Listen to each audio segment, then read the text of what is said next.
So today I'm on a small little stream here in northeast Iowa. I've got two setups. I've got a fly rod setup. That's a 5-weight setup with a nymph on it, and I've got a casting setup. It's a medium light action rod. It's a 6.6, and I've got a rooster tail on it. So we're gonna see if we can catch some trout today. And it looks like I have the whole stream to myself, so we should be able to get some pretty good views and try and catch a couple fish. All right, so this was the first deep hole that I came across, and this one has fish in it. When I made my walkthrough, I spotted 4 or 5 really nice trout along this left side here. The trick is going to be casting and not actually hitting that log. What I may do is come up here upstream where I can see there's no fish. As I say that, I spot a fish, of course. And cast down to them either with the fly rod or the casting rod. I think I'm going to start with the casting rod. On these downstream ones, I might try and go for the fly rod on the upstream one. But we'll see what we get. So what I'm going to do is just kind of go as low as I can and just kind of give it a nice lob, because I'll kind of like that, except a little farther. That was short, but we'll see if somebody eats it. Point you guys towards it in case I do happen to get a fish to come after it you can actually see. There we go, that's the cast we want.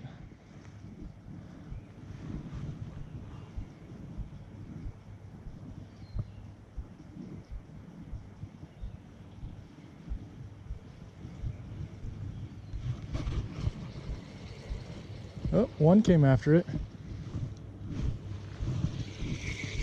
Little guy. So they're aggressive.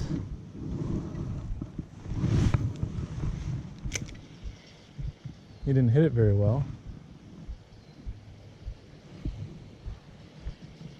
I didn't get him to come back. All right. So I'm seeing trout move behind me now. So I'm going to go after one of these guys with the fly rod.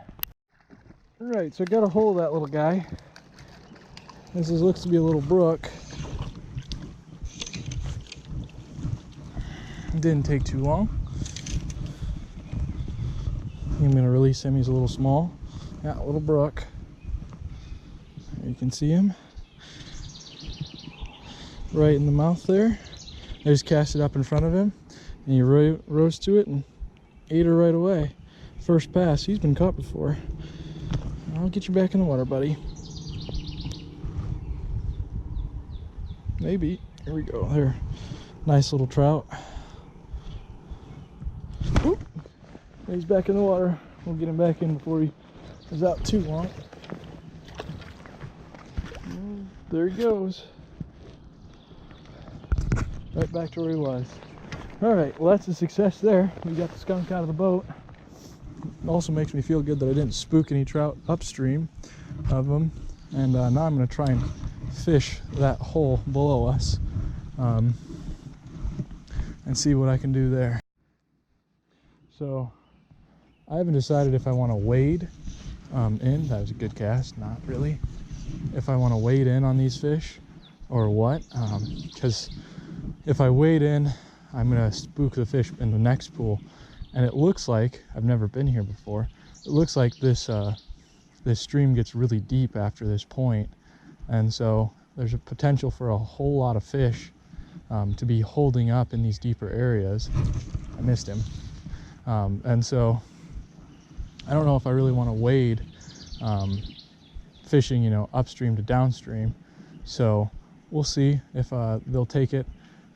Kind of being jigged back. I know it's not really a typical fly fishing technique, but I'm just retrieving it in with little jigs and kind of keeping it in the center of the pool, and we'll see if anybody wants to play.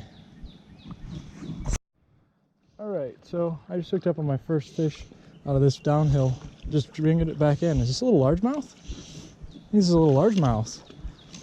So I'm out trout fishing, and this hooks into the Maquoketa River. And guess what I catch? I catch an itty bitty baby largemouth bass on the fly rod. So this will be my first time that I've ever had trout and largies sit in the same pool together. Let me get this out of your mouth here, buddy. Here he goes. He's back. So I made a decision that I am going to wade this. I'm going to come in. I came in from about 40 feet above the beginning of the pool, so I shouldn't have spooked any fish too terribly. And I'm going to come in it from the other side and see that there have been people on this side as well. But whenever you can fish something in a little bit different way than everybody else, I think you end up doing a whole lot better. Simply due to that, they haven't seen a lure come from that way, presenting it in such a different angle and manner that they just don't know what to do with it. That's my hypothesis. Go with that.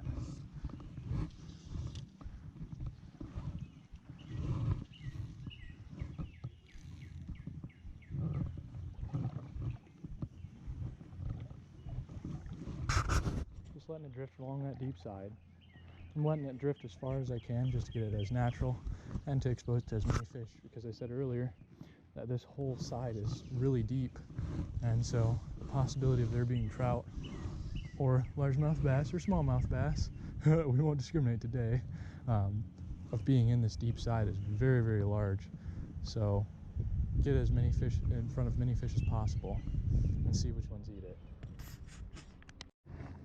So this is another unusual fish that we have here today, at least in this system.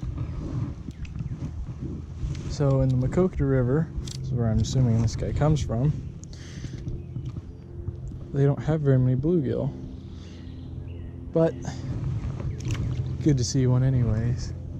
So we're just getting all sorts of species today. We got a largemouth bass, bluegill, and a brook trout.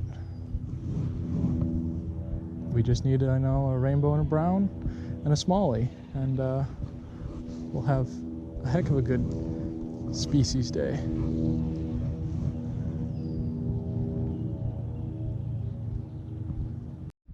Okay, so I've got some feeding trout right here. I just missed one, and so I know they'll take this fly. Just let it drift down to them, give it a couple jiggles. I missed a really nice one. That was the problem. I actually got to hook into him and he came off. So looked like there's about 3 or 4 feeding now. It's about right where they are. There he is. That's a really nice fish. If I can get him in. He's just dogging me. He's not even trying, he's just holding.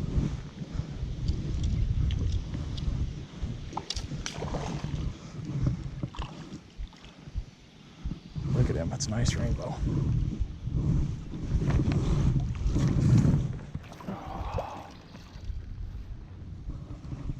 Let's take a look at this puppy. That's a really nice rainbow. So there's still a group of fish feeding here. I just heard another one when I was taking care of that rainbow. So I'm going to show you guys that rainbow just a little bit, but I want to see if I can get this next fish out here that's also feeding in this corner. I don't know why they're feeding on this bend particularly. Could have been that this is just where they've had the least pressure, so they've just kind of stopped here and made this their home. Or it could be that some of these trees are dropping some sort of seed and they're eating that. I don't know. I didn't see exactly what they were hitting, but they're hitting pretty consistently on it. Yep, there he was, another 5 feet past the end. Oh, I found that tree. Oh, it's just the, it's not even the end, so we're good. Now that I got that rainbow on and we got my leader reattached, that's what he looks like. That's a nice fish for here. In Iowa anyways. I know some of the guys in other places that's not a very nice fish, but for Iowa that's a very nice fish. So those trout are feeding again. I'm going to turn my attention back to them, pay a little more attention this time. My back cast, just put it out there. let it drift down to them, and then bring it back so that they don't ever see my leader. All right, another few feet to that cast. Yeah, another one resurfaced there. Give it a mend.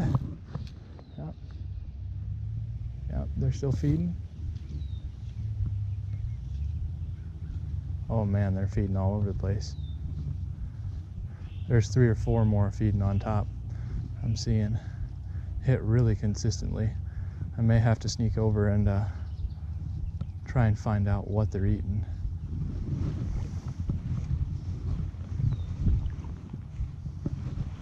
I mean, they're surfacing almost every few seconds.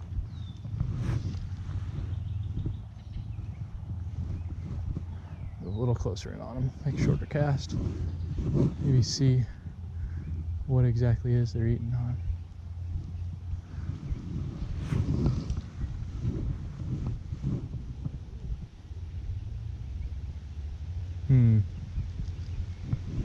That should have been a good cast right on top of them. Right in front of them anyways. Should have sparked some interest. Alright, so just had a fish try and eat it twice. Didn't get either one of them hooked. Might have been the same fish twice, but we'll see if he wants to do a third time the charm for us. Well, I found a log. So we're gonna deal with that. Of course, as soon as I stopped the camera, put one on. Literally just stopped the camera and this guy ate it. This is a nice rainbow again.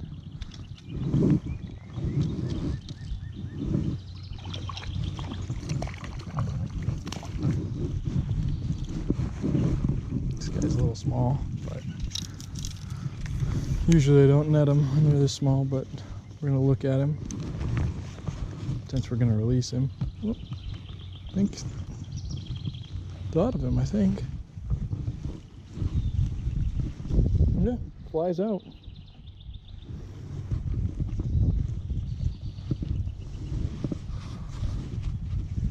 So I got my hand all wet too, don't worry. Once he's going back. Nice little rainbow. There he goes. Right next to his buddy. Down by my feet. I don't know if you can see him, but he's sitting right there. Healthy rainbow, return to the water. So, I think I got another bluegill on, to be honest. Yep. Got another bluegill on. Never had so many species on one fly. Trout right in front of me fed again. Let's see if he wants to come back.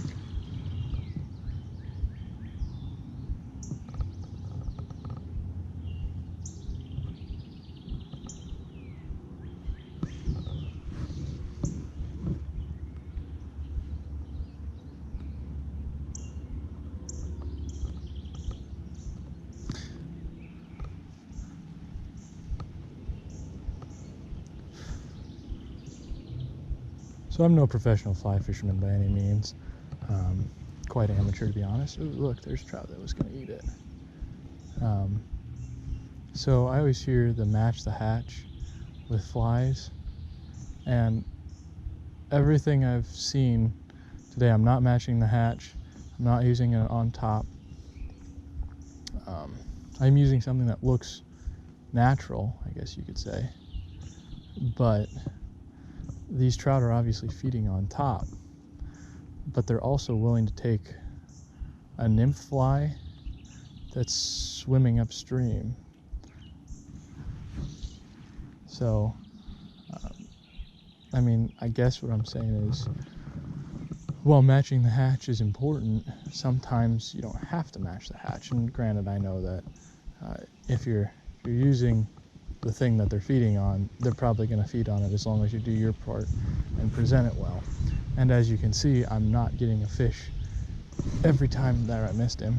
Every time that they're feeding and I'm putting it near them, or in what I believe is the right feeding lane.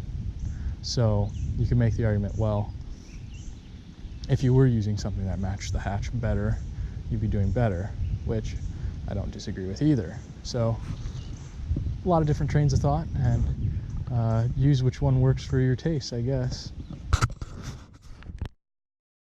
In the first part of this video, I showed you guys a new stream that I haven't been to before, and I caught a couple trout. I haven't looked at that footage yet because it's the same day, so hopefully that footage turned out all right. We have 2 really nice trout that I caught. I know I didn't get this one on film because the GoPro died, but I'm going to show you guys how to clean them, and then we're going to cook them up. And so hopefully we have a pretty good video at the end of this, and it'll be a catch, clean, and cook. So the way we're going to do these is we're going to do them what I like to call grill style. So I'm not going to flay them out. I'm just going to cut the heads off, drop the guts out, and then clean out the insides so that you can stuff this whole cavity with your mix of spices. And I'll tell you what those spices are later on. So this is the first one. I'll do the first one facing me, and then they'll do the second one facing you. So right behind the head there, you go all the way through. Have your trash can handy. Then just take your knife in this cavity right here. Just gonna go in and right down the bottom. Put your hand there to support it. Just cut around your dorsal fins, leave your fins on. I do anyways, doesn't hurt anything. You're gonna grill them and they're gonna fall out. You're gonna look back here, the back end, right at this other lower fin here is the anus. So what you're gonna do is you're gonna go above that, make that cut nice and pronounced. So you can see I'm behind that. Then make a cut there, kind of in front of that fin. Then you take your guts, pull them all out, right like that. And this is his large intestine right here. And it's gonna pull over all the way to the anus. You're not gonna pull it through, but you're gonna get it close. And you're just gonna complete that notch. So make a cut in front of that large intestine. And you're gonna come behind.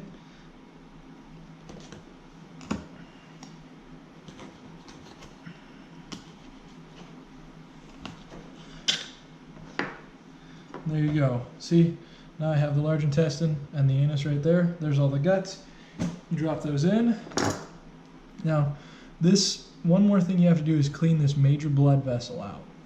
So just take your finger, push in right at the back there of your cut, and push down towards the front there. And you can see that blood's coming forward. Take it to the trash can, push it out. It's gonna look like that. And I'm gonna move you over here to the sink. Open them up, give them a wash. Dump them out both ways. And you'll see I've got that membrane all removed at the front here, but not at the back. So flip them around.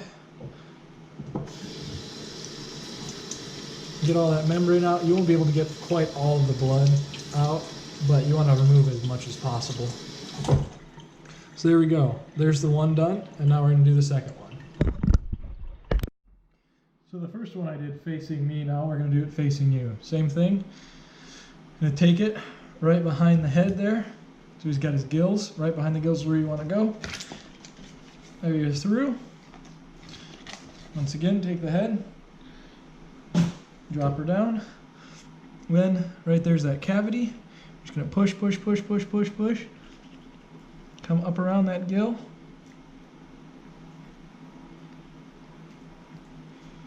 Didn't quite come high enough there, but that's okay. And you're going to keep going, keep going, keep going. Right at the front of that fin there is anus. Come up above it. Come down. Right there. Then open them up. Grab a hold of everything. Pull. And then follow that intestine right to there. Make your cut in front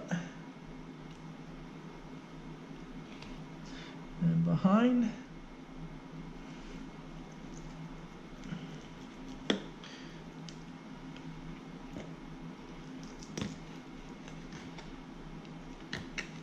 It's a little more difficult to do in reverse order. And we've got everything cleaned out again. And we're going to clean them out in the sink again, just like the other one. This time I'm going to do it without the noise first. So just right there at the back, take your thumb, push, and come all the way up to break that membrane. And you see how it just pushes out right into the sink there. I'm going to take your fingernail and just scrape at the bottom until you get most of it out, then wash.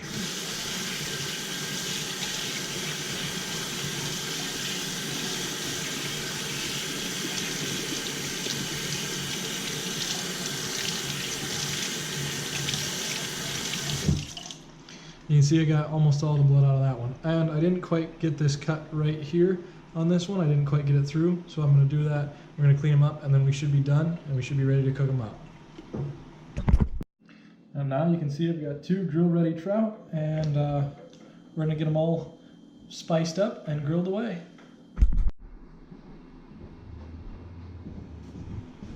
So now we've got them caught, we've got them cleaned, now we're going to cook them. So we have our 2 trout here, and I'm going to bring you guys in close. We're going to go through the entire process from rough like this to totally grilled.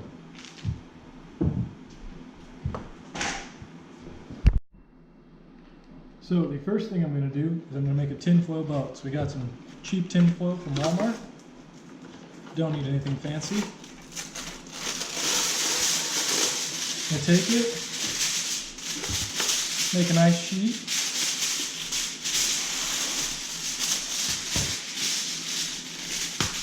Approximately twice as long or as wide as your fish are, which either way you want to go, you just want twice as much.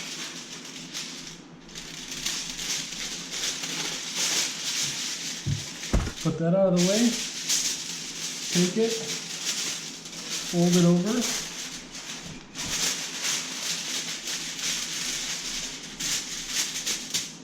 so now you have your double thickness, and then just pinch up your corners.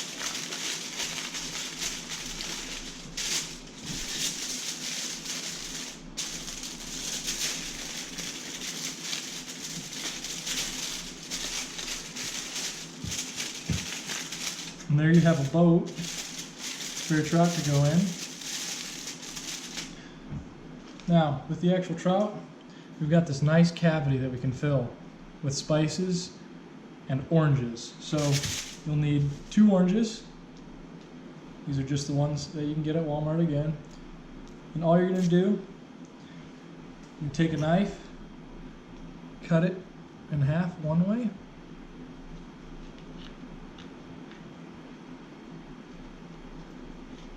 Also keep it over the tinfoil boat so you get all the juice in there, because that's where it's going to end up.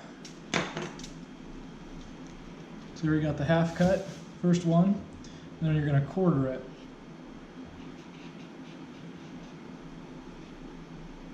Picked the wrong end to cut, apparently.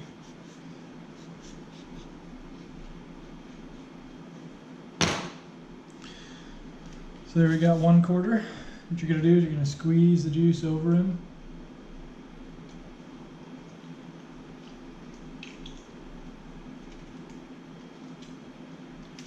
And you're going to open that up and just drop that in there like that.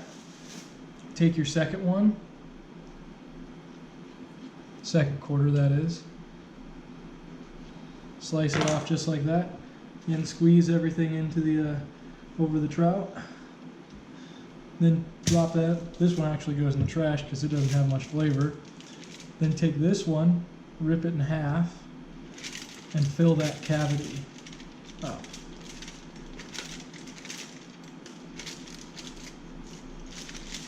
Just like that. And then flop that flop back over. The other thing we're going to add is a little bit of rosemary and some oregano.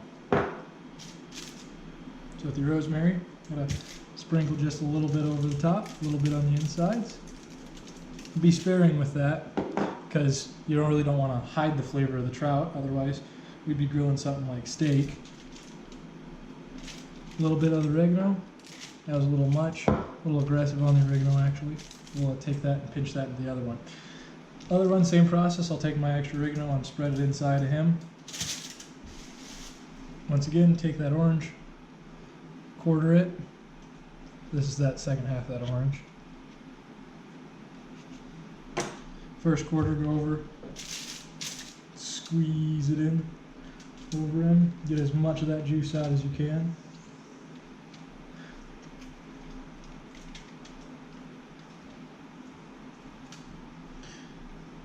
Toss that one in there. Get this second one. Just like that. I cut this one in half again.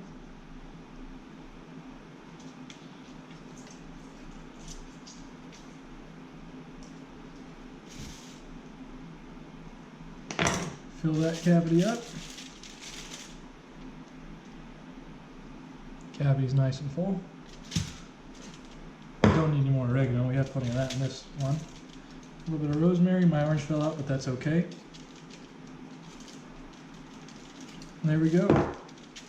Stick your oranges in. And the last thing you want to do, a couple cubes of ice in there. So this will keep your moisture up actually. So as you're grilling things, you know, moisture's leaving and water's heating up, and that's how it's actually cooking it. So there's moisture in the fish, but I've often found that if you don't add a little bit extra moisture, then you won't end up with enough at the end to make it an actually good tasting fish. It'll end up really dry. So what you want to do is you want to add just enough moisture in there to keep that heat coming in, but you also want, you know, just a little bit more moisture than that fish actually has naturally. So we're going to grill these up and we're going to see how they turn out. So as you can see, we got them on, and they're starting to cook up, and they look extra tasty now. I'm starting to get a little bit of the whiff of that smokiness coming through them too. So here's to hoping that they taste good. So one thing you do want to do, you want to move these guys around a little bit just to make sure they aren't getting stuck, because what we will do is flip them once they get a little more done, and I'll show you how to know when they're done. And once we get there, we're definitely not there yet. We haven't even got to this point of the water getting really toasty yet, so we got a couple more minutes to wait. So this guy right here, he's done on this side. You can tell that when you flip him over. This is why it's important to keep him not sticking. Also, I'm not doing a very good job of flipping and going at the same time. See, his skin just peels off as you flip him, and that's why it's important to keep them loose, because if you don't keep them loose, their whole fillet will stay right there on that grill, and then you'll end up with only half a fillet on the fish, and that's not as good as 2 fillets. So we're getting pretty close on this guy. I don't know why this guy is taking longer, but he'll be done soon shortly on the bottom side. Of course, the top side doesn't have any heat to it, so flip them over and repeat.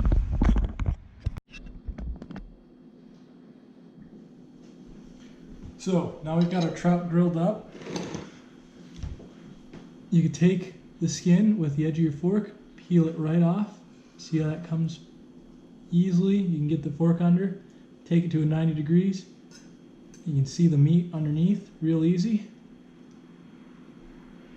Nice and browned on top, just a little bit white on the bottom, which is what we want. Then come over here. Just poke in, hold your plate and the fish, I guess, and you can see that fillet just peels right off. First test for taste. It smells really good.